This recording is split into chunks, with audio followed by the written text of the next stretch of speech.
Lectura del Santo Evangelio según San Mateo 9, del 1 al 8. En aquel tiempo subió Jesús a una barca, cruzó a la otra orilla y fue a su ciudad.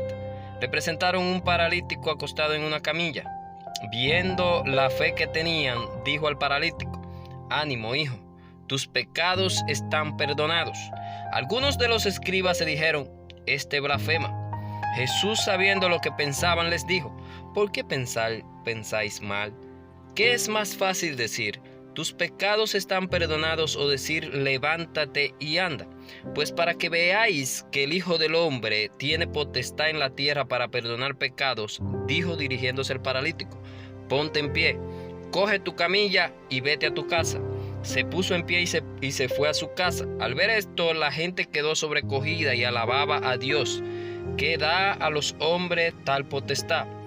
Palabra del Señor. Gloria a ti, Señor Jesús. Queridos hermanos y hermanas, en la liturgia de este día jueves escuchamos al Señor dándonos una clase de autoridad, diciéndonos a nosotros que donde se dio autoridad, tiene que existir esa autoridad. Escuchamos al Señor en este pasaje que le presentan un paralítico, una persona que no puede caminar, que está postrado en una camilla. Y el Señor, compadeciéndose de él y viendo que tenía mucha fe, le dijo: «Anda, tus pecados te son perdonados». Y en aquel tiempo hay que recordar que las personas tenían mala información sobre esto.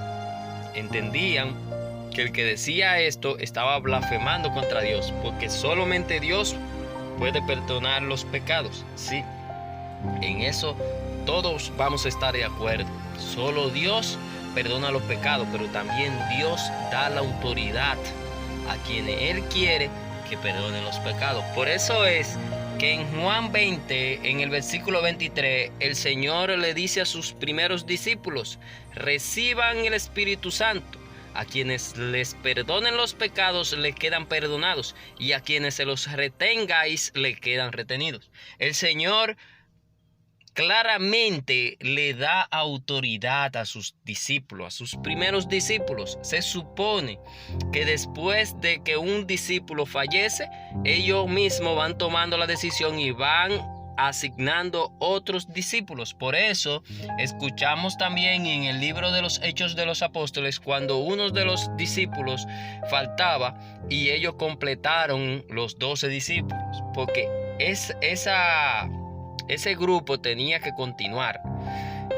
Vamos a ir muriendo, vamos a ir reemplazando y vamos a ir sustituyendo, porque ese es el mandato del Señor.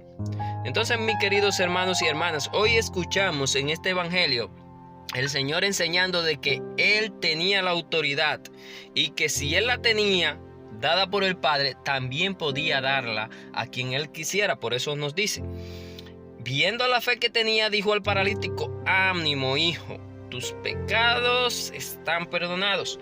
Algunos de los que estaban ahí, los escribas, hoy hay hermanos que lo hacen, que critican cuando otro hermano, por la autoridad que le da la iglesia, perdonan los pecados en el nombre del Señor Jesús. Porque tampoco es que los pecados se perdonan en el nombre propio de esa persona, se perdonan en el nombre del Señor Jesús.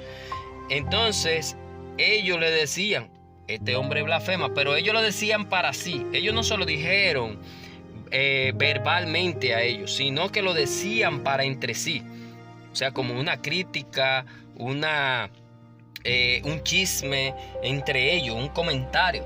No era que se lo estaban diciendo directamente al Señor, pero el Señor, que lo escuchaba desde dentro, dijo: «¿Por qué piensan mal? ¿Por qué piensan mal? ¿Por qué? ¿Por qué están pensando de esa manera? ¿Qué es más fácil decir? Tus pecados te son perdonados, que es simplemente unas palabras, o decirle al paralítico: levántate, coge tu camilla y vete a andar, vete a tu casa». Para cualquiera que tenga 2 dedos de frente, lógicamente va a decir: «Oh, pero lógicamente Es más fácil decirle tus pecados te son perdonados que decirle coge tu camilla y vete a andar a un paralítico que se sabe que es paralítico. Entonces el Señor, para que vean que sí Él tiene la autoridad y que puede darla cuando Él quiera, entonces le dice al paralítico, anda, pues para que vea que el Hijo del Hombre tiene potestad en la tierra para perdonar pecados, dijo dirigiéndose al paralítico, ponte en pie, coge tu camilla y vete a tu casa. El paralítico se puso en pie, la gente quedó sobrecogida y hay algo muy importante, que alababan a Dios, que le da a los hombres tal potestad. O sea, después de esto el Señor le da la potestad a los hombres, a lo que Él tenía. ¿Para qué? Para que continuaran haciendo eso. Por eso es que Él lo dice en Juan 20, en el versículo 23. Y le dice a Pedro en Juan 16, en el versículo 19, en el versículo 19. Pueden leer el 18 también, cuando le dijo, y a ti te daré las llaves del reino de los cielos. Lo que ates en la tierra quedará atado en los cielos, y lo que desates en la tierra quedará desatado en los cielos. Pura autoridad. Autoridad a Pedro, autoridad a los discípulos, mis queridos hermanos. Que Dios bendiga tu día, el de tu familia y el de todos tus seres queridos. Recuerda suscribirte al canal, darle like a los videos y compartirlo para que les llegue a otros hermanos. Activa la campanita para que te lleguen las notificaciones. Recuerda que subimos videos diariamente. Si activas la campanita y te suscribes, te llegarán esas notificaciones y podrás escuchar el mensaje de cada día. Que Dios te bendiga siempre a ti y todos los tuyos. Recuerda que también, si quieres que tratemos algún tema en específico, coméntanoslo, que nosotros lo vamos a preparar para ti. Recuerda también que si tienes intención de oración, háznoslo saber a través de los comentarios para poder orar por ti. Que Dios te bendiga siempre.